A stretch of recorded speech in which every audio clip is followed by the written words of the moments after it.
Hello everyone, welcome back to Today with 2 Cents, wrapping up your weekly news on the Liberty Network.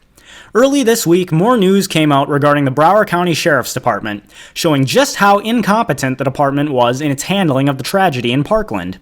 Not only did the sheriff's deputy assigned to the school fail to enter and confront the assailant, 3 other deputies did the same. I'm supposed to want to give up my gun so that these people can protect me? And new information tonight that Peterson wasn't the only sheriff's deputy who failed to act. Now, Coral Springs police sources tell CNN that 3 other Broward County sheriff's deputies also remained outside, pistols drawn but hiding behind their vehicles. It's unclear if the shooter was still there when they arrived, but not one of them had gone into the school. Further, the amount of warning signs that the authorities received regarding the assailant before this event occurred are so numerous that it's unthinkable that something wasn't done to stop him beforehand. Also, the Broward County Sheriff now revealing their office had received 18 calls related to the suspect over the past decade. In a 2016 call, officers got a tip that he planned to shoot up an unknown school. Police records show the responding deputy passed the information on to a school resource officer. In another call last November, police records show a caller warned the teen was collecting guns, suggesting he could be a school shooter in the making. Officers simply referred it to the Palm Beach Sheriff's Department for review. Also last year, a family in Palm Beach County alerted police that the suspect had put a gun up to someone's head. The suspect himself called 911 about the incident. Despite this evidence, Sheriff Israel last week tried to blame this event on a lack of legislation. We do need to have some gun control reform. 18-year-olds should never have a rifle. An 18-year-old kid should not have a rifle. 18-year-old kid, they're not adults yet. They're in high school. These kids should not have a rifle. I just want to say that if Sheriff Israel really took himself seriously as a cop, he'd resign. As the sheriff, he is responsible for everything his department does or fails to do, whether he was personally responsible or not. The Florida Department of Law Enforcement has been ordered to conduct an investigation into the matter, and there is no reason that a sheriff who tried to blame the event on a lack of gun control when his own department has been exposed as totally incompetent needs to stay in his position. I am not leaving this office. It will take a SWAT team to remove me from this office, and maybe not even then. You could never withstand a SWAT team. That's how devoted I am to this job. I'm just saying. I know. They would flank you, throw in a concussion I grenade. understand that, Dwight. You'd be on the ground. Do you think blind, you're taking it a deaf, little dumb? Literally, Dwight? If you want to. In news that's near and dear to my heart, it seems that YouTube has a new associate to help it in flagging hateful content. That associate is the Southern Poverty Law Center. Well, Google is policing the content posted to YouTube, and they're using a thoroughly discredited left-wing group to do that. Google is creating a group of trusted flaggers who will help the company monitor alleged extremist content on the website. One of those trusted flaggers is not trusted at all. It's the Southern Poverty Law Center. It's not an expert on the South or poverty or the law. Just to let everyone know some of the people that the SPLC has labeled as hate groups. They include former presidential candidate Ben Carlson, newscaster Laura Ingraham, Christian commentator Michael Brown, and the pro-traditional family organization, the Family Research Council. On the note of that last one, in 2012, a man was convicted of domestic terrorism when he entered the Family Research Council's headquarters with the intention of killing employees there and smearing their faces with Chick-fil-A sandwiches. How did this man decide that the Family Research Council was an appropriate target? He found their location on a hate map produced by the Southern Poverty Law Center. Look, YouTube, let me just say that if you're going to be a leftist ideas-only platform, fine. You're a private corporation. Just be honest about it. Put it in your terms of service and quit spouting all this garbage about how you support free speech and only oppose bullying and hate speech. Anyone with half a brain can see that the YouTube purge that has happened this week overwhelmingly affected right-wing channels. Just come right out and say in your terms of service. It could say, YouTube supports only left-wing progressive ideas. When you do that, we'll be happy to take our work to places that do support free speech, like BitChute. Incidentally, to all those watching, do you have a BitChute account? You should. Start one. Link in the description.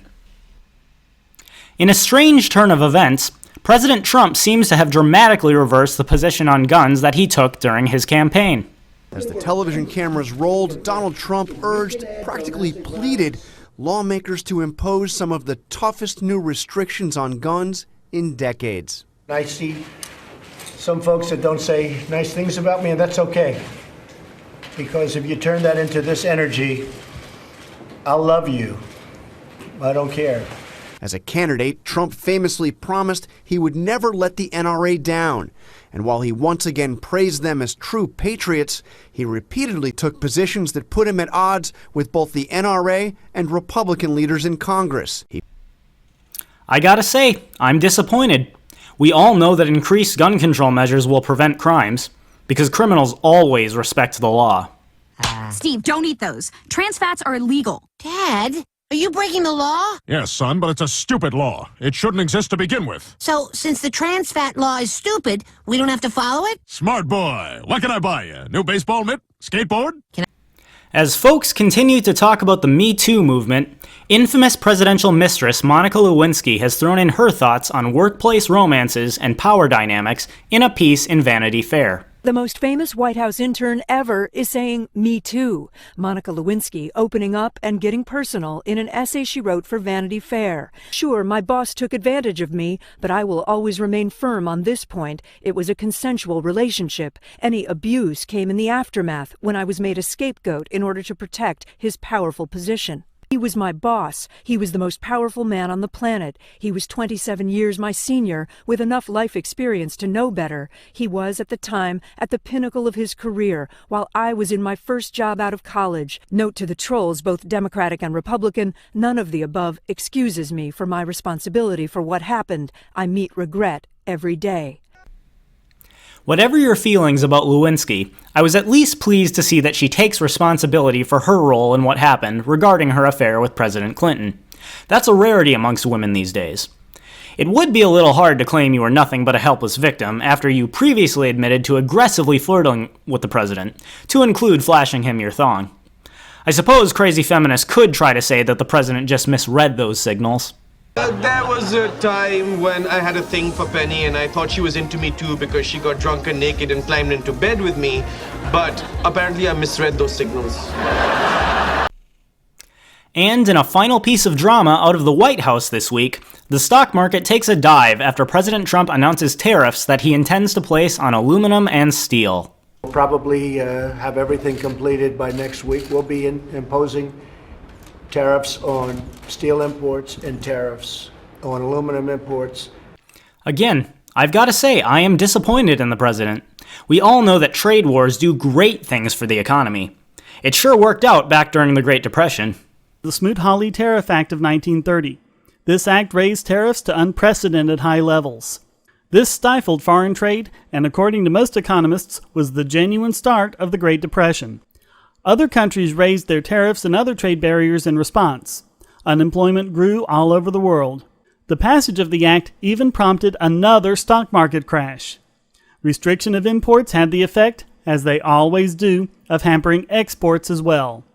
The agricultural industry collapsed, taking rural banks with them. The panic spread to banks that remained open. European countries froze the credit of the U.S. and Britain.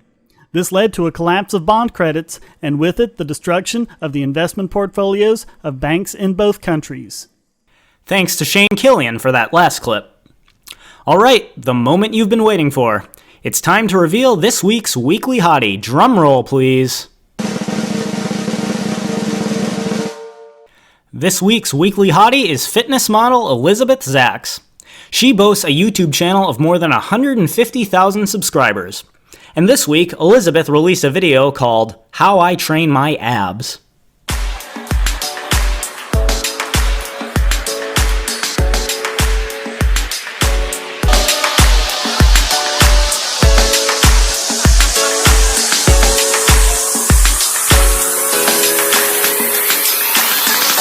We should take a walk, skinny jeans, and the whole damn team just some mini-me's, cause they ain't seen another kid like this. It's on your mind, baby, you should. And that brings us to a close for this week. Be sure to like, comment, share, and subscribe, both on the Liberty Network and on my channel, My 2 Cents. Links in the description. And as always, that's my 2 cents. So take it for what it's worth.